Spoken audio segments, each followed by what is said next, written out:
एका आय-एस महिला अधिकाऱ्याशी गिरीश महाजनांचं बोलणं झालं. हा आरोप मी स्वतः केलेला नाही.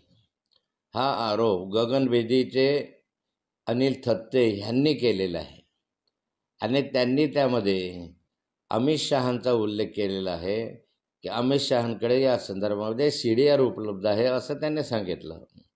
त्यामुळे उगाचच गिरीश महाजनांनी माझ्या नावाचं नाव घेऊन नादळ-अपट करण्याची काही आवश्यकता नाही आहे. त्यांनी या ठिकाणी पुरावे मागायचे असतील, अन्य काही सांगायचं तर अनिल थत्तेंशी मागावे ना. नाथाबोल कशाला पुरावे मागत राहत आहेत. आणि त्यामध्ये अनिल थत्तेंचं जे आहे तर त्यात तथ्य आहे की नाही तथ्य आहे हे तुम्ही शोधा. अन्यथा अनिल थत्तेंवर काही कार्यवाही करायची असेल तर ते तुम्ही करा.